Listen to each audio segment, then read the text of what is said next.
So, while doing my rounds in the local pagan communities, I've had a lot of you guys ask me things like, what's astral Mormonism? Is this like some crap you're making up out of off the top of your head?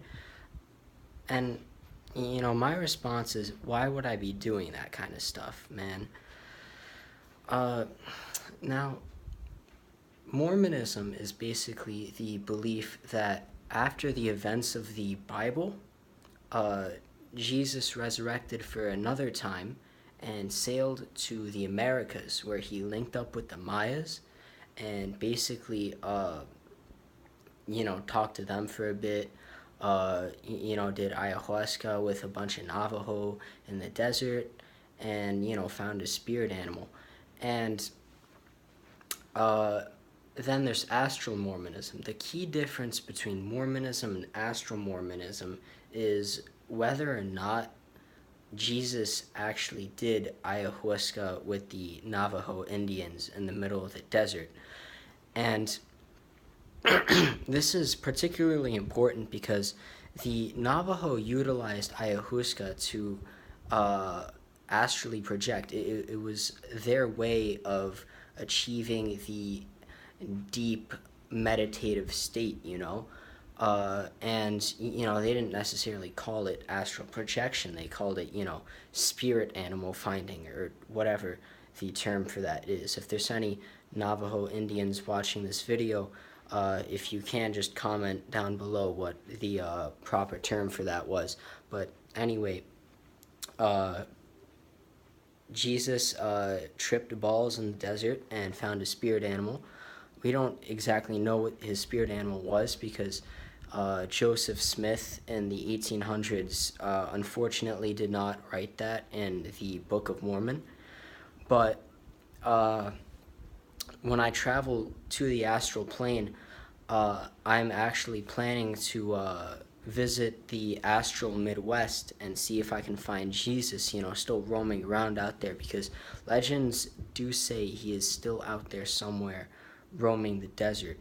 And when I finally do track him down, I'm planning to go ahead and ask him, what his spirit animal was, and uh, how he felt astrally projecting the first time. And uh, yeah, another interesting tidbit was someone in the pagan community informed me that, in fact, Jesus was a Martian, and that actually the reason it's called astral projection is because, you think astral, you think the stars and stuff. And this makes a great deal of sense when you think about it. Funny coincidence, there's a full moon tonight where I am. So, that's supposed to help me astrally project a little easier, see things clear in the astral plane. But enough of that. Back to what I was saying.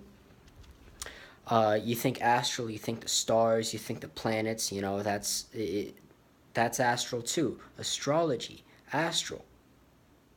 Like I was talking in the first video with the meditate, medicate thing. These are all words.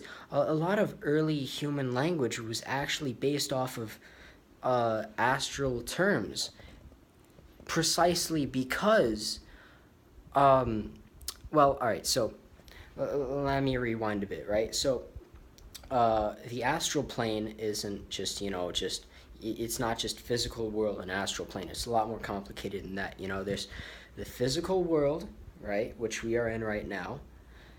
And then there's, next to the physical world, there's the ethereal world.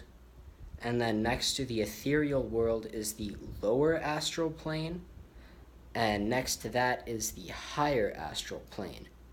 And then next to that is like the mental plane and the casual plane. But, those, you can't really access those because it's too complex for humans just yet. Supposedly, when we enter the era of Sagittarius, we're actually in the era of Pisces right now, if I'm correct.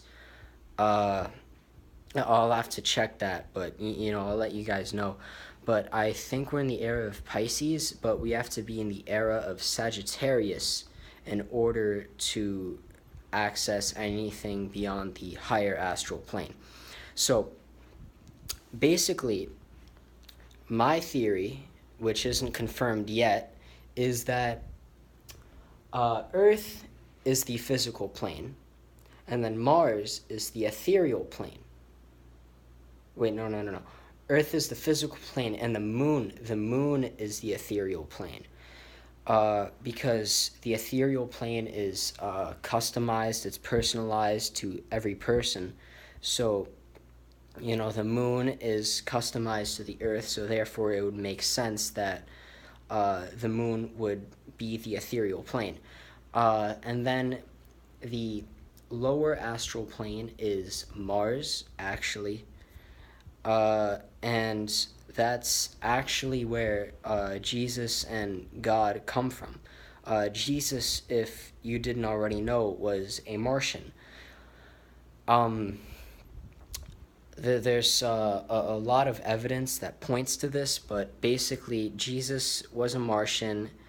He came down to Earth and gave us life, which, this all fits in, again, with the astral theory that all the planes of existence, it goes from like mental to higher astral, lower astral, ethereal, with the physical world at the end, and basically the idea is that all these worlds are leading into each other, with the astral plane being the ultimate apex.